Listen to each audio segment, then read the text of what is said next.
नमस्ते जी, नमस्ते और स्वागत है आपका रोविंग फैमिली के एक नए ब्लॉग में। आज के ब्लॉग में हम लोग बात करेंगे नाइट ड्राइविंग को लेकर के। मैं पिछले 12-15 सालों से इंडिया में रोड ट्रिप्स कर रहा हूं और ज़्यादातर मेरी रोड ट्रिप्स जो होती है ना वो रात में होती है। तो बहुत लोगों की रिक्वेस्ट आती रहती है कि नाइट ड्राइविंग के ऊपर एक छोटा सा वीडियो आप बना दें, जिसमें हम लोगों को थोड़ा आइडिया मिल जाए कि रात को आप कैसे ड्राइव कर लेते हैं, पूरी रात कैसे गाड़ी चला पाते हैं, कैसे सोते हैं और क्या क्या सावधानियाँ बरतनी होती हैं। तो जी इन्हीं पॉइंट्स के ऊपर आज का ये वीडियो रहेगा। तो बिना समय गवाए चलिए शुरू करते हैं। तो जी नाइट ड्राइविंग के लिए जो पहला पॉइंट आपको ध्यान में रखना है ना, वो है कपड़े। रात में जिन कपड़ों में आप सोना पसंद करते हैं ना, उसी में आप ड्राइव कीजिए। कपड़े एकदम कंफर्टेबल होने चाहिए। टी शर्ट, लोअर, जिसमें भी आप कंफर्टेबल फील करते हो वो होने चाहिए। पैंट और जीन्स में अगर आप कंफर्टेबल हैं तो वो भी पहन सकते हैं, लेकिन नॉर्मली ज़्यादातर लोग क्या है कि रात में लोअर्स पहनते हैं। तो मैं तो कहूँगा कि ड्राइव के समय जो है ना लोअर्स ही पहने, जिसमें आपके हाथ पैर बिल्कुल फ्री हो और आप जो है ना टेंशन फ्री होकर ड्राइव कर सके। अब इसमें भी एक बात का ध्यान रखना है कि आपके जो बैक साइड के दोनों पॉकेट्स हैं ना, वो फ्री होने चाहिए। बैक साइड के पॉकेट में कोई पर्स या कोई की वगैरह नहीं होना चाहिए, क्योंकि इससे आपका जो सीटिंग पोस्चर है ना वो थोड़ा बिगड़ता है। सीट पर आप आराम से बैठकर ड्राइव कर सके, इसके लिए बेहतर होगा कि आपके बैक पॉकेट्स एकदम खाली रहे। फिर सेकेंड पॉइंट ये आता है कि रात में हमेशा नेशनल हाईवेज पर ड्राइव करें या वैसे स्टेट हाईवेज जिस पर ट्रक का ट्रैफिक हो। रात में किसी भी सुनसान हाईवे पर बिल्कुल नहीं जाना है। सिंपल सी बात है, जिस हाईवे पर रात में ट्रक का ट्रैफिक नहीं होता है तो उसका कोई लॉजिक होगा, या तो वो हाईवे उतनी चालू कंडीशन में नहीं होगा या उस पर कुछ ऐसा लूटपाट का चांसेस बना होगा। ट्रक वाले जिस हाईवे को यूज़ करते हैं आपको भी उसी हाईवे को यूज़ करना है और उनके साथ ही चलना है रात में। और रात में आप जब चलेंगे ना तो 12-1 बजे 2 बजे के बाद सिर्फ नाइट बसेस और ट्रक्स ही मिलेंगी। वही आपके संगी साथी हैं। वो जहाँ रुकेंगे वहीं आपको भी रुकना है चाय वाय पीने के लिए। वो जहाँ रेस्ट करने के लिए रुकेंगे आपको भी वहीं रुकना है। थर्ड पॉइंट है कि हर 1.5 से 2 घंटे की ड्राइव के बाद ना गाड़ी से एक बार ज़रूर उतरें। इससे क्या है ना कि आप थोड़ा फ्रेश फील करेंगे। थोड़ा उतर के चहलकदमी कर ले, चाय पीने का शौक़ है तो कहीं ढाबे पे चाय वाय पी ले, जो भी हो। मतलब अपने आप को हर 1.5 से 2 घंटे में ब्रेक देते रहना है। भले ही कार में बाकी लोग रात में सो जाए, आपको हर 1.5 से 2 घंटे पर एक बार उतरना है मूड को फ्रेश करने के लिए। कितनी बार क्या होता है ना कि रात को लगातार चलते रहने से भी जो है ना नींद ज़्यादा आने लगती है। जब लगातार कंटिन्यूअस आपको हाईवे या एक्सप्रेसवे एक साथ दिखता है ना, चलाते चलाते कब आप नींद की अवस्था में चले जाएंगे आपको पता भी नहीं चलेगा। तो बेहतर रहता है ना कि थोड़े थोड़े समय पर ब्रेक लेते रहें। अब ब्रेक लेने के लिए क्या है कि जहाँ भी ढाबे वाबे हो वहीं रुके। कहीं सुनसान बीच हाईवे पर रुकने की ज़रूरत नहीं है। जहाँ ट्रक वाले रुक करके चाय वाय पी रहे हो वहीं पर रुकिए। चौथा पॉइंट है जी, रात को ड्राइव करने के लिए ना आपकी गाड़ी में लाइट्स स्ट्रांग होने चाहिए।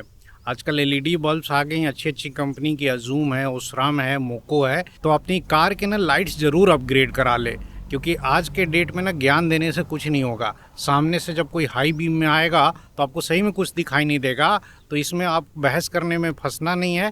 कार की हेडलाइट्स वायरिंग के हिसाब से जितनी अच्छी हो सके वो कर ले। उसके ऊपर मैंने एक अलग से वीडियो बना रखा है, उसका लिंक जो है ना मैं यहाँ ऊपर में दे दूँगा। अब मॉडर्न डे कार्स में ना फॉग लाइट बहुत में लग के आता है, जिसमें नहीं लग के आता है बेस मॉडल वगैरह में, उसमें भी फॉग लाइट ज़रूर लगा ले। लेकिन उसका काम जो होगा ना वो फॉग के लिए नहीं है। बेसिकली फॉग लाइट में भी अच्छा LED लगा ले, थोड़ा हाई वाटेज का, ताकि वो रात में आपकी विजिबिलिटी जो है ना, कार के सामने वाली जो विजिबिलिटी है ना उसको बढ़ा दे। फिर कार ड्राइव करते समय मोस्ट ऑफ द टाइम आपको जो है ना लो बीम और हाई बीम का मिक्सचर करते हुए चलना है। लगातार एक बीम में नहीं चलना है। सामने से जब कोई गाड़ी आ जाए तो लो बीम कर लेना है, अदरवाइज हाईवे खाली दिखे तो हाई बीम में चलना है। अगर आपके सामने वाली गाड़ी कंटिन्यूअस हाई बीम में आ रही है तो उससे बचने का उपाय ये है ना कि 2-4 बार आप डिपर मारें, अप डाउन लाइट करें।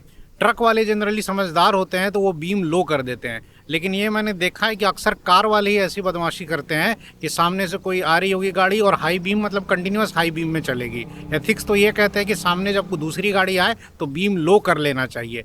वैसे केस में फिर आपके पास एक ही उपाय बचता है कि आप गलती से भी उस हाई बीम की तरफ ना देखें, रोड के लेफ्ट साइड में कंसंट्रेट करें। लेफ्ट साइड में हाईवे पर अक्सर जो है ना आपको सफ़ेद सा एक लाइन मिलेगा, वाइट लाइन, उसको देखकर गाड़ी चलाए, वो आपको गाइड करेगा।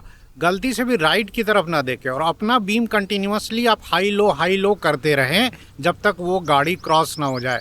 5वां पॉइंट है कि नाइट ड्राइविंग में आप इस बात का ज़रूर ख्याल रखें कि रात में जितनी भी सिटीज़ से क्रॉस कर रहे हो ना, उनके बाईपास को यूज़ करें जिस पे ट्रक जाते हैं। सिटी में कोशिश करें कि ना इंटर करें। क्यों? क्योंकि सिटी में ना अक्सर पुलिस की पेट्रोलिंग होती है और वो बाहर का अगर नंबर प्लेट देखेंगे तो परेशान कर सकते हैं। कुछ ना कुछ बहाना वो निकाल करके आपसे वो 200-400 रुपये ऐंठने की कोशिश करेंगे। अब रात के 2 बजे किसी पुलिस वाले ने रोक लिया तो आप बहस भी नहीं कर सकते हैं ज़्यादा उनके साथ। तो बेहतर होगा कि सिटीज़ अवॉइड करें और बाईपास से ही निकल जाया करें। 6th पॉइंट ये है कि अपने साथ को ड्राइवर सीट पर जिसको भी बिठाएं, इस बात का ध्यान रखें कि उसको नींद नहीं आनी चाहिए। रात में आपके को पैसेंजर को नींद आने लगी तो फिर आपको भी नींद आना स्वाभाविक है, वो इफ़ेक्ट आता है। तो वैसे केस में क्या करें कि अगर पीछे जगह है सीट पे तो उस पैसेंजर को जिसको भी नींद आ रही है ना, उसको पीछे भेज दे कि भैया जाके पीछे सो जाओ। आगे में वैसे ही जन को बिठाए जिसको नींद ना आ रही हो। 7th पॉइंट है कि रात में आपको पूरी रात गाड़ी नहीं चलानी है। बॉडी का एक अपना क्लॉक होता है, रात में आपका सोने का और सुबह उठने का एक टाइमिंग होता होगा। उस टाइमिंग में आज को आप जो है ना कुछ टाइमिंग कट कर सकते हैं। जैसे रात को अगर आप 11 बजे सोते हैं और सुबह 7 बजे उठते हैं, अगर आपका ये साइकिल है, तो आप क्या करें कि रात को 11 बजे की बजाय 1 से 2 बजे तक आप गाड़ी चला लेंगे। ये मैंने देखा है कि 11 बजे जो नींद का झोंका आएगा ना, जो पहला नींद का झोंका होगा, वो अगर आप क्रॉस कर ले तो उसके बाद आपको नींद अगले 2-3 घंटे नहीं आएगी। लेकिन फिर अगला जो नींद का झोंका आएगा ना 2 बजे 3 बजे वाला, वो बड़ा खतरनाक होता है। उस समय आपको अपने नींद से ना फाइट नहीं करना है, लड़ाई नहीं करना है। 2-3 बजे गाड़ी किसी सेफ जगह पर लगाएं और रेस्ट कर ले। अब क्या है कि कम से कम 3 से 4 घंटे की नींद जरूर ले, ताकि आपका जो नेक्स्ट डे है ना वो भी फ्रूटफुल हो। नहीं तो ऐसा ना हो कि रात में नींद ठीक से हुई नहीं तो अगले दिन आप डेस्टिनेशन पे तो पहुंचे लेकिन पूरे दिन फिर होटल में सोते ही रह गए, वहाँ घूम ही ना पाए। तो मैं तो क्या करता हूँ कि जनरली रात को 1 से 2 बजे के बीच रुक जाता हूँ और फिर 5 से 6 बजे के आसपास चलता हूँ। तो इससे मेरी 3-4 घंटे की नींद जो है ना वो पूरी हो जाती है और अगला दिन भी मैं यूटिलाइज कर पाता हूँ।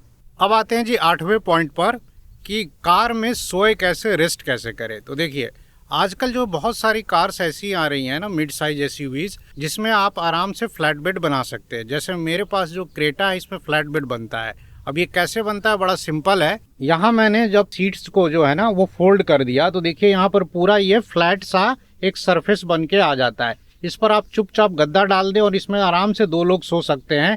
अगर बच्चे हैं तो 3 बच्चे भी सो जाएंगे। फिर सवाल आता है कि अगर हम लोग पीछे सो गए, डिक्की का स्पेस इसमें यूज कर लिया, तो बैग्स कहाँ रखेंगे। तो देखिए, बैग्स रखने के लिए उपाय है। यहाँ सीट्स के बीच में ना काफी गैप होता है, प्लस सीट के नीचे भी स्पेस होता है, वहां आप चप्पल जूते डाल दें और इस स्पेस में आपके 2 से 3 बैग, ट्रॉली बैग 20-22 इंची वाले आ जाएंगे। 2 ट्रॉली बैग इजिली आ जाएगा। बीच में जो हम्प है वहां पर भी एक आपका एयर बैग आ जाता है। इसके अलावा जब ड्राइवर पीछे जाकर सोएगा तो ये जो ड्राइवर की सीट है ना ये भी खाली रहेगी, तो इस पर भी आप 1-2 बैग रख सकते हैं।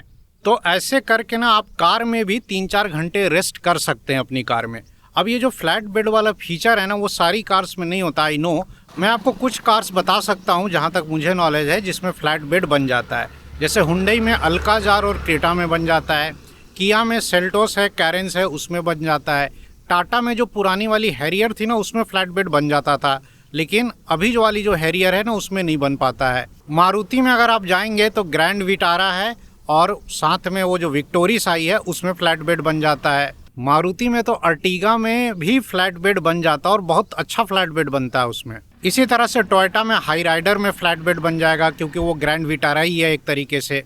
और महिंद्रा में बात करें तो एक्सयूवी जो 700 है उसमें बहुत बढ़िया फ्लैट बेड बनता है, बड़ा सा। इसके अलावा और भी कुछ कार्स में हो सकता है फ्लैट बेड वाला फीचर हो, बट जिन कार्स में नहीं है ना उसमें आपको कुछ जुगाड़ करना पड़ेगा। क्योंकि जनरली क्या होता है ना कि पीछे का सीट जब फोल्ड होता है तो डिक्की से थोड़ा ऊपर रहता है, तो उस गैप को आपको फिल करना पड़ेगा। उसके लिए आप वुडन फ्रेम वगैरह बनवा सकते हैं अपने लोकल कारपेंटर से और फिर उस गैप को फिल करके बेड बना सकते हैं। बट फ्लैट बेड में क्या है कि सोने के लिए भी तो 5 से 6 फुट की जगह चाहिए ना, तो वो आपको जो जगह है ना वो 4 मीटर से जो बड़ी वाली कार्स है ना उसमें ही मिलेगा। आप ऐसी कार्स जो 4 मीटर से छोटी है उसमें फ्लैट बेड अगर बना भी लेंगे तो ठीक से सो नहीं पाएंगे।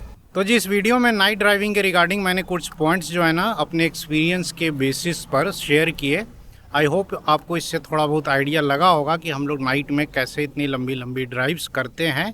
एक बात हमेशा ध्यान रखें, पूरी रात गाड़ी नहीं चलाते हैं, 3-4 घंटे का रेस्ट पक्का कहीं ना कहीं रुक कर लेते हैं। बाकी इसके अलावा अगर कोई और क्वेरी है तो आप कमेंट सेक्शन में पूछ सकते हैं, या आपके भी अगर कुछ टिप्स हैं तो वो कमेंट सेक्शन में शेयर कर सकते हैं। तो फिलहाल इस ब्लॉग को यहीं एंड किया जाए। अब जल्द मिलेंगे अगले ब्लॉग में, तब तक के लिए नमस्कार।